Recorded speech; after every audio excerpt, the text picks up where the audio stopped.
Good afternoon. Again मैं आपके सामने हूँ, डॉक्टर स्मिता पाल, अगेन मलुका आईएएस में फिर से एक नए टॉपिक के साथ। And the topic name is LGBTQ। Okay, lesbian, gay, bisexual, transgender and queer community. तो LGBTQ, lesbian, gay, bisexual, transgender, queer community. तो आपको पता है कि जो LGBTQ का इशू है that is connected with the article 377। Okay, तो 377 के साथ 377 के साथ अटैच्ड है LGBTQ का कम्युनिटी का जो टॉपिक है। एंड यहाँ पर देखिएगा, मैंने आपको बताया कि LGBTQ people encompass those who identify as lesbian, gay, bisexual, transgender and queer और क्वेश्चनिंग। तो जिनके ऊपर क्वेश्चनिंग है, जिनके जेंडर के ऊपर, जिनके सेक्स के ऊपर हमेशा क्वेश्चन रेज किया जाता है, that's why we can say queer और questioning reflecting a spectrum of sexual orientations and gender identities. This community has historically faced discrimination and marginalization but is actively advocating for equal rights, acceptance, and legal protections. LGBTQ individuals contribute richly to society across various fields, and their diverse experiences and perspectives play a crucial role in fostering greater understanding and inclusivity. And embracing LGBTQ diversity promotes a more equitable and compassionate world। आई बात समझ में? तो हम वही बात कर रहे हैं कि LGBTQ या क्वेयर कम्युनिटी जो है वो अपने राइट्स के लिए बात कर रही है।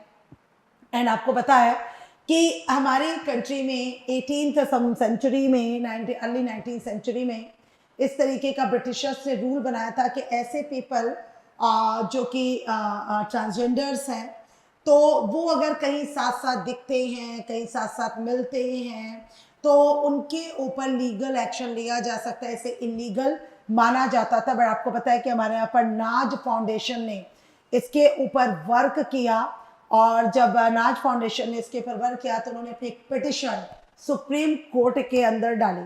और जो पिटिशन सुप्रीम कोर्ट के अंदर गई, उस पिटिशन में जो जस्टिस दीपक मिश्रा की बेंच है, और उन्होंने अपना वर्डिक्ट उसके ऊपर दिया कि अब जो होमोसेक्सुअलिटी है हमारे यहाँ पर, जैसे हम हिंदी में समलैंगिकता भी कहते हैं, तो वो किसी भी तरीके से इलीगल नहीं है। हाँ, बट जो कुछ इश्यूज है, लाइक मैरिज का इशू है, अडॉप्टेशन का इशू है, या कुछ इस तरीके के इश्यूज हैं, तो वो यहाँ पर कहीं ना कहीं चैलेंजेस है। हाँ, बट अगर हम बात करें कि दो ऐसे लोग जो लेस्बियन है, गे हैं, बाइसेक्सुअल है, ट्रांसजेंडर्स है, if they want to meet, तो डेफिनेटली दे कैन मीट। अगर वो चाहते हैं अपने कुछ मोमेंट्स एक साथ कहीं बिताना, तो डेफिनेटली वो ऐसा कर सकते हैं।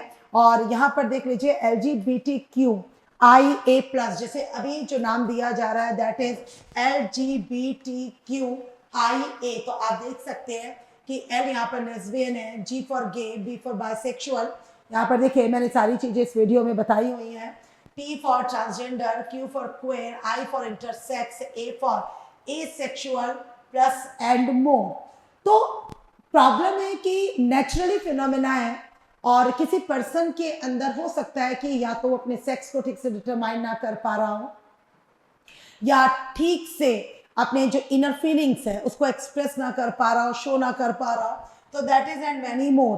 तो उसमें जो अदर्स है वो भी इसमें आ जाते हैं। बाकी ये तो जो कम्युनिटी हमें क्लियर, और यहाँ पर देखिए मैंने आपको बताया हुआ है कि किस तरीके से हम किसे क्या कह सकते हैं। लाइक जैसे एग्जाम्पल है कि lesbian women attracted towards women, तो इसी तरीके से सारी चीजें इस पीपीटी के थ्रू यहाँ पर आपको बताई गई हैं। सेम एज हमने history of recognition of LGBTQA, तो मैंने आपको पहले ही बताया था कि अर्ली 19th सेंचुरी या 1861 Britishers considered sexual activities against the order of nature including all homosexual activities to be criminalised under section 377 of the Indian penal code. Exactly वही बात मैंने आपको बताई कि इसे हमारे यहाँ पर एक तरीके का क्रिमिनल या क्रिमिनलाइज्ड इसे किया गया, और एक क्रिमिनल एक्ट बोला गया अगर होमोसेक्सुअल्स आपस में कुछ मूवमेंट बिताते हैं। And in 1977 Yes, Shakuntala Devi published the first study of homosexuality in India called The World of Homosexuals in 1994. They were legally granted voting rights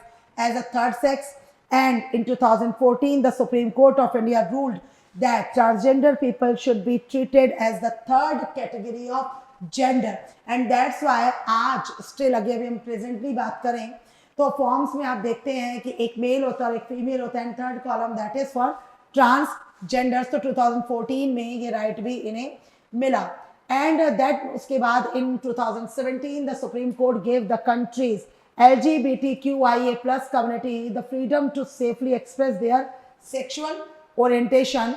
On 6 September 2018, the Supreme Court struck down the part of Section 377 which criminalized consensual homosexual activities, and obviously in 2019 Parliament enacted Transgender Persons Protection of Rights Act with an objective to provide for protection of rights of transgender people, their welfare and other related matters. Same matter जो मैंने आपको बताया कि उसके बाद then 2018 में justice दीपक मिश्रा की जो सुप्रीम कोर्ट की बेंच थी, जो CJI थे, उनके अंडर में इस फैसले को लिया गया कि ये एक नेचुरल फिनोमेना है और इसमें उस पर्सन की कोई मिस्टेक नहीं है। अब आप भी अपने कमेंट्स यहाँ पर दीजिए कि आप अभी नाउ LGBT कम्युनिटी के बारे में या क्वेयर कम्युनिटी के बारे में आप क्या सोचते हैं। तो गिव योर प्रीशियस कमेंट्स, है ना, कि आप क्या सोचते हैं, क्या चेंजेस इसमें और होने चाहिए। And challenges faced by LGBTQIA+ community in India, तो आप देख सकते हैं कि जो मैंने आपको बताया कि सबसे बड़ा चैलेंज जो इनका है दैट इज सोशल बायस। तो सोशल बायसनेस से हमारे यहाँ पर अभी भी लोग एक्सेप्टेंस के लिए तैयार नहीं है। गोवा एक ऐसा state, first state of the country जो कि अभी भी जिसने एक तरीके से ऐसे बीचेस, ऐसे होटल्स, ऐसे प्लेसेस रेडी किए हैं जहाँ पर आराम से होमोसेक्सुअल या LGBTQ के लोग आकर एंजॉय कर सकते हैं, साथ समय बिता सकते हैं। तो अगर अभी तक आप सबसे होमोसेक्सुअल फ्रेंडली स्टेट बोलेंगे तो that is Goa in our country. तो ऐसा फर्स्ट स्टेट है कि जहाँ पर ऐसी एक्टिविटीज आज भी बिल्कुल फ्रीली जो है वो हो सकती हैं। और इसीलिए वर्क प्लेस डिस्क्रिमिनेशन, तो आज भी वर्क प्लेस में आप देखेंगे होमोसेक्सुअल्स के साथ एक discrimination we can see that. Marriage and family rights, तो बिल्कुल ठीक बात है, क्योंकि उसके लिए हमें अपना जो हिंदू सक्सेशन एक्ट है, जो मैरिज एक्ट है, हिंदू मैरिज एक्ट है 1954, 55, 56, सब में we have to need the changes. तो ये भी एक इनके लिए बहुत बड़ा चैलेंज है।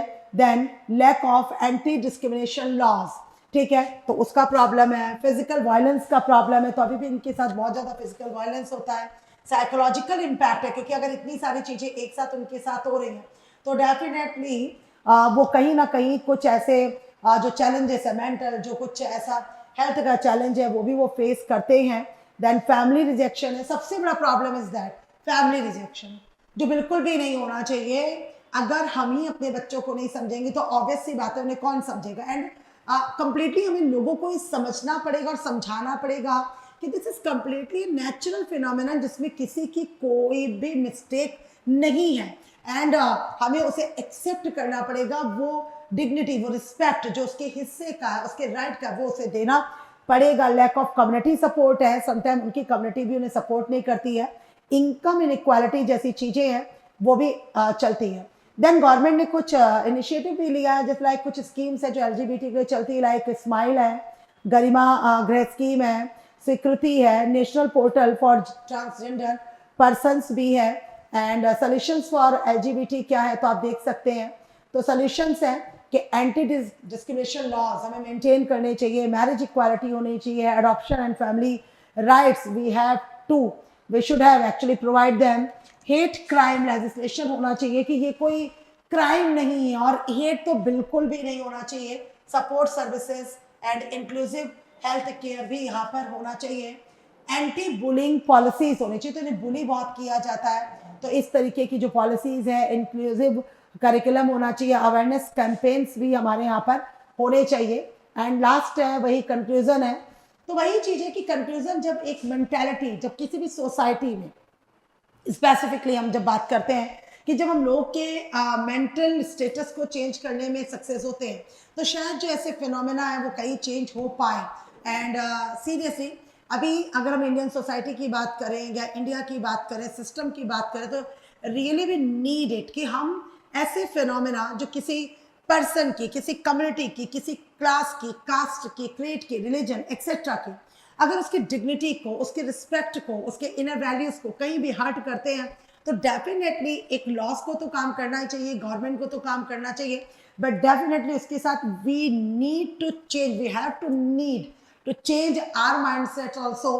तो हमें भी कहीं ना कहीं अपने माइंडसेट को चेंज करने की नीड है, गवर्नमेंट को ऐसे रूल्स बनाने की नीड है कि ये कोई स्टिग्मा नहीं है, ठीक है ना, ये कोई कलंक नहीं है, और इसीलिए हमें ऐसे बेटर से बेटर प्रोविजन एक्ट्स लाने का एफर्ट करना चाहिए जिससे हम इस तरीके के जो प्रॉब्लम्स हैं हम कहीं ना कहीं उनके ऊपर वर्क कर सके। Okay, yes, so yes again, yes, thank you so much, thank you so much again, thank you so much.